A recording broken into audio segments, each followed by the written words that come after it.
हो गया चलो। নমস্কার, সংগ্রামী যৌথ মঞ্চের পক্ষ থেকে আজকের যে শুনানি তারপরে আমরা লাইভে এলাম।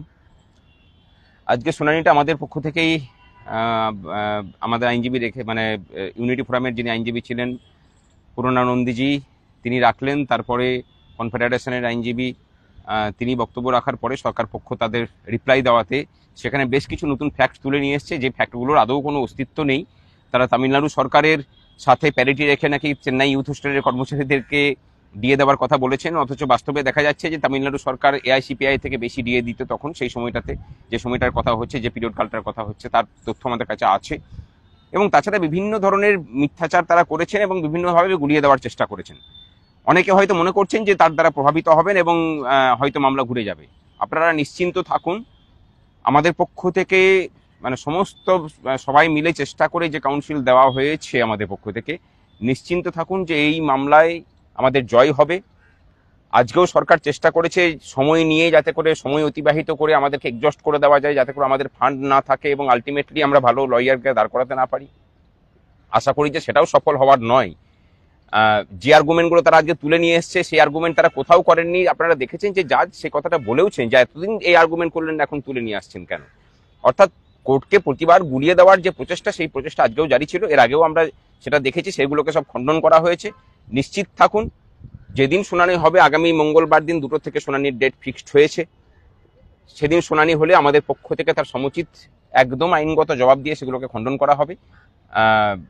কর্মচারী পক্ষের যে লড়াই, একটা অন্যায়কারী মানে রাজত্ব চলছে পশ্চিমবঙ্গে, কোনো আইনকে না মেনে চলার একটা প্রচেষ্টা চলছে, সেইটাকে ভেঙে চুরমার করে তাকে যাতে আইনের জায়গাতে ফিরিয়ে নিয়ে আসা যায় তার প্রচেষ্টায় আমরা রত আছি। এই লড়াই কেবলমাত্র সরকারি কর্মচারীদের লড়াই নয়, এই লড়াইটা আপামর বাঙালির এবং পশ্চিমবঙ্গবাসীর লড়াই। যেখানে সরকার কোনো প্রতিষ্ঠানকে মান্যতা দেয় না, মানে কোনো আইনকে মান্যতা দেয় না, সংবিধানকে মানে না, সেই জায়গাতে আমরা এই সরকারটাকে আইনের জায়গাতে নিয়ে এসে তাকে বাউন্ড করাতে চাইছি। লড়াইটা এই নিয়ে, সুতরাং নিশ্চিত থাকুন এই লড়াই আমরা জিতবো। পরের দিন শুনানির জন্য আমরা প্রস্তুত। আমার সাথে আমাদের আইনজীবী বিক্রম ব্যানার্জি আছেন। একটা নতুন পয়েন্ট ওরা তোলার চেষ্টা করছে যে রোপাতে এই এন্টাইটেলমেন্ট অফ ডিয়ারনেস অ্যালাওয়েন্স নেই, এটা দুটো ক্ল্যারিফিকেটরি মেমোরেন্ডামে আছে। সেটা নিয়ে আজকে জজ সাহেবরাও আপনারা দেখেছেন কোর্টে বলেছে যে এই পয়েন্ট তো ট্রাইব্যুনাল বা হাইকোর্ট কোনো সময় তোলা হয়নি, শেষ সময় এসে তোলা হচ্ছে। সেটার জবাব আমাদের কাছে রেডি আছে, যেটা আমরা যখন প্রকাশ্যে বলছি না, আমরা যখন হিয়ারিং করব তখন আমরা জানিয়ে দেবো। কারণ এখনো কপিল সিব্বাল স্যারের বলা এখনো শেষ হয়নি, তা ওনার জন্য মঙ্গলবার দিন আবার উনি বলবেন।